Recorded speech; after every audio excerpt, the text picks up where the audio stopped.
A Guerra da Indochina. A França luta para manter suas colônias.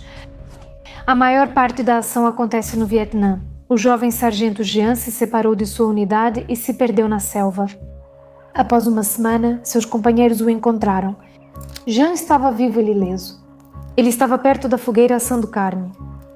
Era um guerrilheiro vietnamita eviscerado.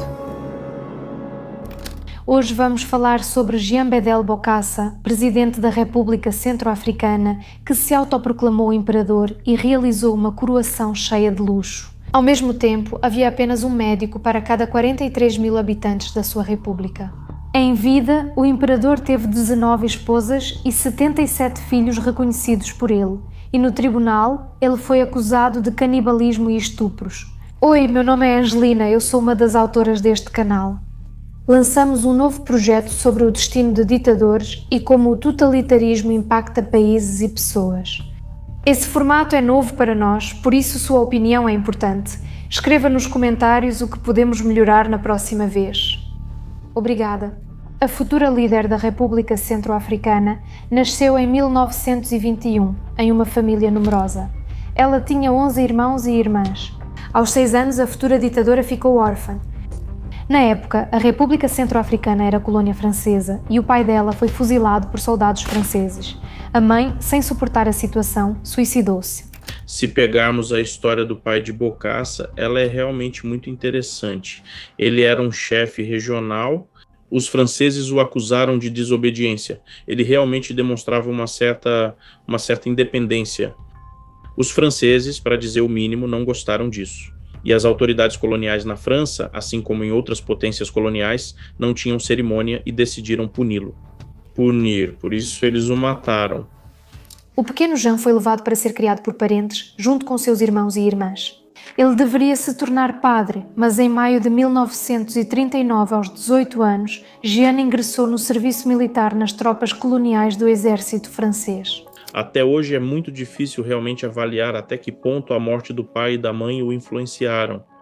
De forma decisiva, ao que parece, ela não incutiu nele o ódio aos franceses, pois ele decidiu continuar servindo e fazer carreira militar nas tropas coloniais francesas. Durante a Segunda Guerra Mundial, Bokassa lutou ao lado da França contra a Alemanha e terminou a guerra com o posto de sargento-chefe. Após a guerra, o futuro ditador continuou a construir sua carreira nas Forças Armadas. Ele vai para o Vietnã, onde acontece com ele a história que contamos no início do nosso vídeo. O ocorrido ganha grande repercussão e o comando demite o recém-descoberto canibal. Depois começa a parte mais interessante. Em 1960, a República Centro-Africana conquista a independência da França. O primo de Bokassa, David Dacko, era um político de destaque no país. Em 14 de agosto de 1960, foi ele quem se tornou o primeiro presidente da República Centro-Africana. Em 1962, o irmão nomeia Bokassa como chefe do Estado-Maior das Forças Armadas.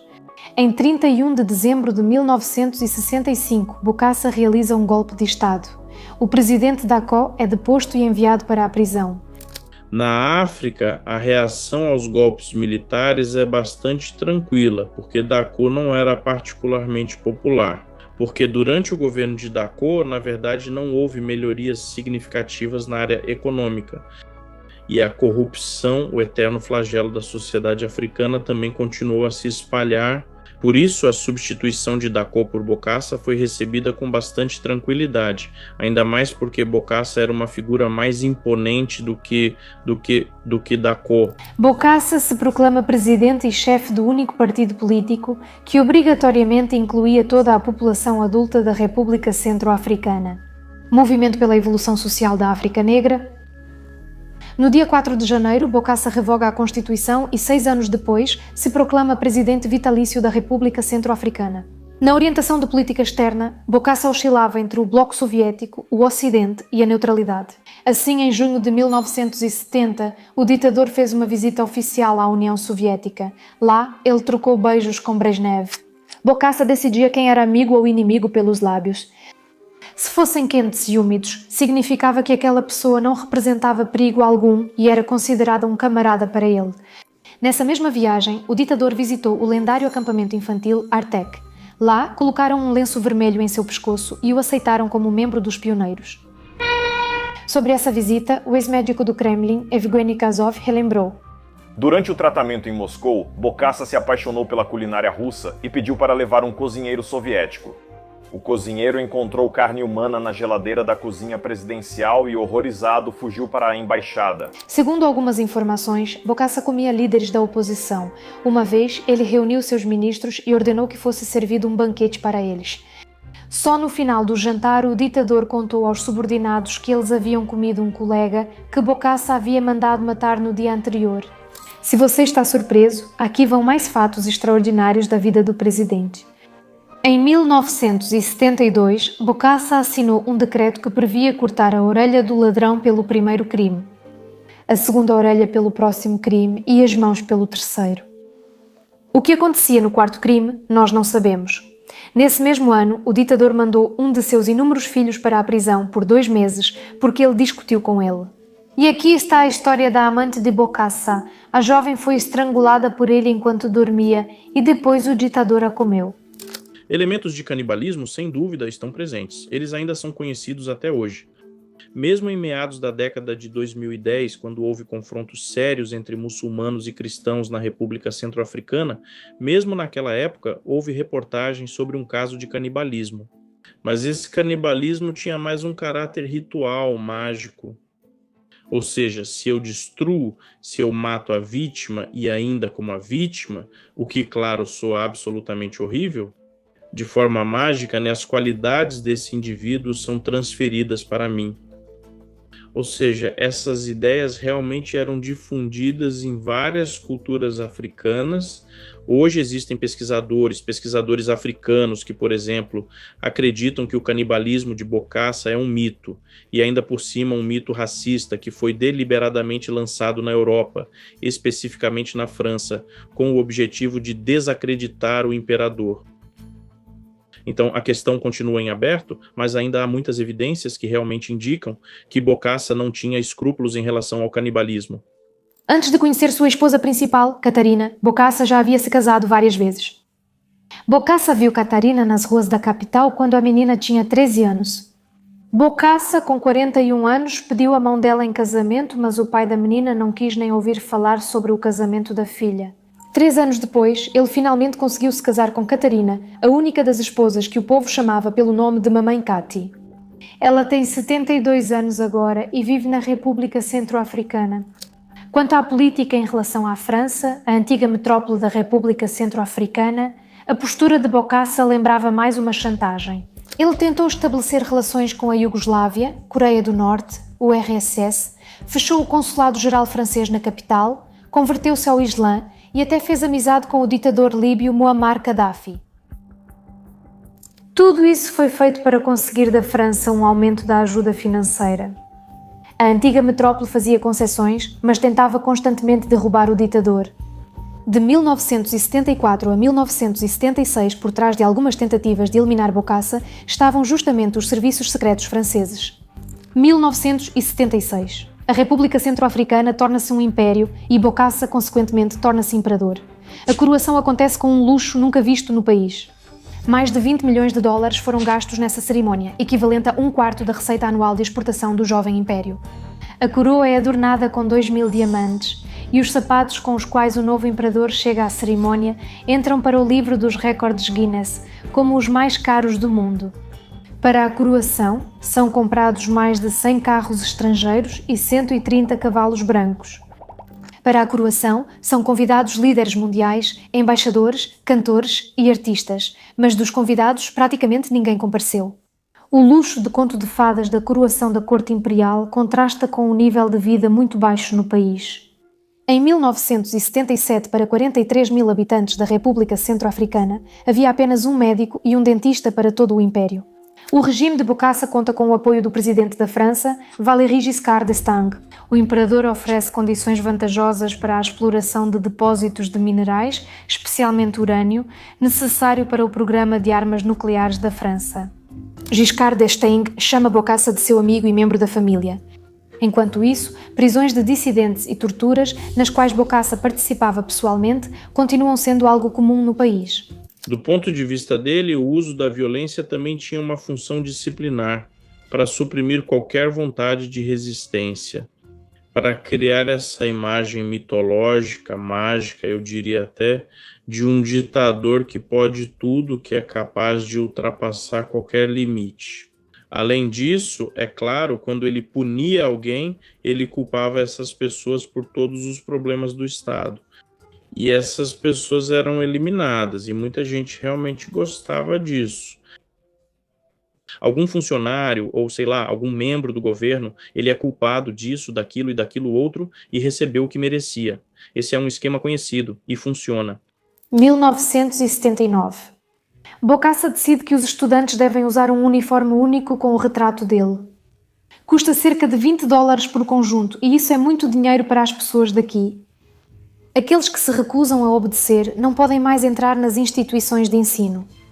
Em resposta a isso, alunos e estudantes vão às ruas da capital em uma marcha de protesto com o slogan "Pague o salário dos nossos pais". A multidão é dispersada, mas no dia seguinte o protesto se torna ainda maior. No terceiro dia, Bokassa não aguenta e dá a ordem para reprimir a manifestação com violência. Os manifestantes são alvejados a tiros.